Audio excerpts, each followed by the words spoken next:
Bom dia, meus amados, a graça e a paz do Senhor.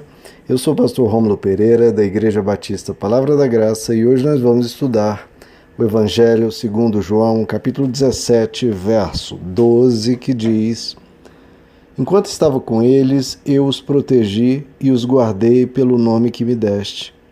Nenhum deles se perdeu, a não ser aquele que estava destinado à perdição, para que se cumprisse a Escritura. Bom, queridos, vemos aqui Jesus dizendo que ele não perdeu nenhum dos discípulos os quais foram confiados a ele. E a gente sabe, porque quando a gente tem muitas coisas, temos que cuidar de muitas coisas, você tem que ser extremamente cuidadoso, atencioso, realmente se importar para não perder quando são objetos, quanto mais quando são pessoas, que elas têm as suas decisões, têm as suas revoltas, os seus caprichos, os seus dias difíceis. Vejo que Jesus teve tanto cuidado com cada um dos discípulos para dizer que, olha, nenhum se perdeu porque eu realmente tive cuidado de cada um. Agora, ele só não salvou aquele que realmente não quis ser salvo, aquele que obstinadamente se recusou a ser salvo, que foi Judas, porque Judas recebeu todo o carinho, toda a atenção, as mensagens de Jesus, todo o cuidado de Jesus da mesma forma. Tanto é que Jesus trouxe-o, inclusive, para perto de si. Mas há aqueles que não querem. Então veja só, essa é uma perda da qual Deus não é responsável. Porque ele fez tudo o que podia. Tudo que podia ser feito, Deus fez como ele fará. Para cada ser humano, Deus vai fazer todo o possível para alcançar aquela pessoa. Como Jesus diz em João capítulo 6, a vontade do Pai é esta, que eu não perca nenhum, mas que eu ressuscite no último dia. Porque esta é a vontade de meu Pai, que todo aquele que crê no Filho tenha a vida eterna. Então a vontade de Deus, a vontade de Jesus é sempre salvar as pessoas. É aquela pessoa que diz não para essa proposta que realmente se perdem. Em João capítulo 10, Jesus diz: As minhas ovelhas ouvem a minha voz, eu as conheço e elas me seguem. Eu lhes dou a vida eterna, e elas jamais perecerão, ninguém as arrebatará da minha mão. Então veja o cuidado de Jesus. E ele diz: Meu Pai, que me deu essas ovelhas, é maior do que todos, e ninguém pode arrebatá-las da mão do meu Pai. Olha a confiança que isso passa, queridos. O meu Pai é maior do que todos, e ninguém pode arrebatá-las da mão do meu Pai.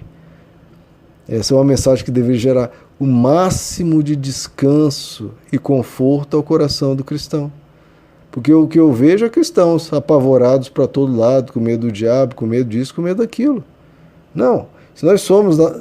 Deus é maior do que todos, e ninguém pode arrebatá-las da mão do meu Pai, disse Jesus. Então você descansa nessa absoluta confiança que o Pai sabe nos guardar. Jesus soube guardar os seus filhos e o Pai sabe guardar da mesma forma. Só realmente se perde quem não quer, porque aí Deus não pode fazer nada. Deus não vai trancafiar uma pessoa, sequestrar uma pessoa, obrigá-la a ficar num lugar em que ela não quer. É Santo Agostinho que, numa certa lição, ele diz: por que Judas se perdeu? Porque ele realmente se recusou a ser salvo. Porque, veja só, cometer um erro, ele pode cometer, mas se depois do crime ele tivesse se voltado para Deus, se arrependido, ele provavelmente seria acolhido, perdoado e reconduzido à sua vida com Deus. Porque foi o que aconteceu com os apóstolos. É claro que os outros apóstolos cometeram traições menores, mas ainda assim traições muito graves. Pedro negou Jesus 3 vezes. Os outros discípulos o abandonaram à morte. Mas o que aconteceu é que todos eles se arrependeram, todos eles se voltaram para Deus. O grande crime de Judas, claro, foi a traição, mas também foi ele não se voltar para Deus buscando perdão, buscando socorro. Agora, a gente vê, Judas sendo chamado aqui de o filho da perdição. Por que isso, queridos? Por causa da malícia dele e pelo abuso da graça de Deus, de fazer algo tão grave com um ser humano o levando à morte, né? E a gente vê ele se perdendo por uma ninharia, né, queridos? Por algo ridículo que é dinheiro, novamente dinheiro. Se perdeu por causa da cobiça e da sua insensibilidade por aquele amigo que conviveu ali tão próximo, tão junto, por pelo menos 3 anos. Veja que a perdição, ao qual aqui ele é filho, Judas é filho, era um crime gravíssimo, né, queridos? Porque ele estaria levando à morte o Salvador do mundo inteiro e, consequentemente, a salvação da raça humana inteira. E tudo isso pelo quê? Tudo isso visando o quê? Visando, mais uma vez, dinheiro. Quantos, queridos, não vendem Deus? Quantos vendem o Evangelho? Quantos vendem sua alma por dinheiro? Tantos políticos, tantos pastores, quantas pessoas aí mundo afora, nas mais diversas profissões. Nós vemos médicos se corrompendo completamente por dinheiro. Todas as profissões estão maculadas, porque cada um querendo dinheiro. Para que esse dinheiro? Para que acumular pilhas e pilhas de ouro para esbanjar, para ostentar e perder sua alma? Como Jesus diz, de que adianta ganhar o mundo inteiro e perder a sua alma? Que adianta estar cercado de coisas e por dentro estar vazio? Que adianta ter o máximo de conforto, os melhores perfumes e por dentro está tudo podre? A gente brinca com essa questão de dinheiro, né? Porque hoje em dia se prega mais dinheiro do que Deus nas igrejas. Que eu acho assim, um absurdo. As pessoas vão à igreja buscar dinheiro. Ou seja, parece que estão indo a um banco, a uma financeira. E se esquece textos tão claros como 1 Timóteo capítulo 6, que, claro, não se esquece porque ninguém lê e ninguém prega.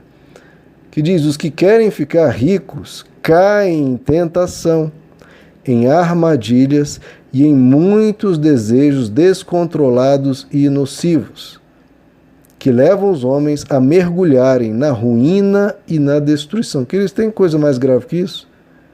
Falando que essa busca gera tentação, armadilhas, descontroles, coisas nocivas, ruína e destruição. Ou seja, ele está usando todas as palavras mais gritantes possíveis, dizendo, cuidado com isso, cuidado, cuidado.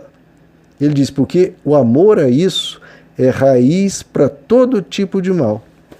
E ele continua, algumas pessoas, por cobiçarem o dinheiro, desviaram-se da fé. Podem até continuar na igreja, podem continuar até pregando, mas já se desviaram da fé. E olha só, e se atormentaram a si mesmas com muitos sofrimentos. Talvez não por fora é só luxo, são casas e carros, mas estão atormentando a si mesmas por dentro com muito sofrimento. Qual que é o conselho então do apóstolo Paulo a Timóteo e a mim e a você? Você, porém, homem e mulher de Deus, fuja de tudo isso. Não é para buscar, é para fugir de tudo isso. E o que você busca? Ah, mas eu já estou salvo, já recebi Jesus, então o que eu busco no restante da minha vida espiritual? Ele diz, busque a justiça, a piedade, a fé, o amor, a perseverança e a mansidão. Então, às vezes as pessoas podem comentar, mas o pastor Romo deveria pregar mais prosperidade, mais isso, mais aquilo. Olha o que a Bíblia diz que nós devemos pregar e buscar. É buscar a justiça, buscar a piedade, buscar a fé, buscar o amor, buscar a perseverança e buscar a mansidão. Eu não invento nada, queridos. Eu só prego o Evangelho. Agora, se outros vão pregar outras coisas, eu não vou pregar isso. Eu vou pregar o Evangelho. Porque para isso eu fui chamado e é isso que Deus quer. E é isso que Deus chama de palavra de Deus. Ele continua, combata o bom combate da fé. Tome posse da vida eterna, para o qual você foi chamado. E nos versos anteriores ele vai explicar por que tem que ser assim. Porque nada trouxemos a este mundo e dele nada podemos levar, vai ficar tudo aqui. Por isso, ele continua, também ninguém prega, eu prego. Por isso, tendo o que comer e com o que nos vestir, estejamos com isso satisfeitos. Quer dizer que você não não vai estudar, quer dizer que você não vai avançar na carreira? Não, faça, deve fazer isso. Né? A preguiça, como diz o livro de Provérbios inteiro, não é de Deus. Muito pelo contrário. Mas você tem que avançar, você tem que melhorar, você tem que se capacitar, tem que vencer. Mas sem fazer disso uma exigência para com Deus, sem fazer disso uma busca espiritual. Isso é uma busca profissional. Vida espiritual é outra coisa. Sem fazer disso o derramar da sua existência com Deus, você busca por dinheiro. Não, o dinheiro é algo secundário. Prioritário é buscar o reino de Deus e a sua justiça. É isso que você busca. Você não busca dinheiro no reino de Deus. Não, você busca o reino de Deus. É isso o objetivo. Se tiver dinheiro, ótimo. Se não tiver, não tem problema. Tendo que comer e com que se vestir, seja com isso satisfeito. Vou crescer? Quero crescer? Sim. Mas se não for possível, por 1001 circunstâncias, não vou fazer biquinho, não vou ficar de mal com Deus. Não vou perder minha fé, não vou chutar o balde. Não. Porque o meu objetivo é buscar o reino de Deus e a sua justiça. Porque eu quero Deus. E tendo Deus e mais nada, eu tenho tudo. Agora, se eu tiver tudo sem Deus, eu não tenho nada. Agora, tendo Deus e tiver outras adições, que bom. Mas se não tiver, não muda muita coisa. Porque eu tenho a maior riqueza do universo. Eu busco o reino de Deus e a sua justiça. E fico gratíssimo de receber isso. E receber de graça e receber em abundância.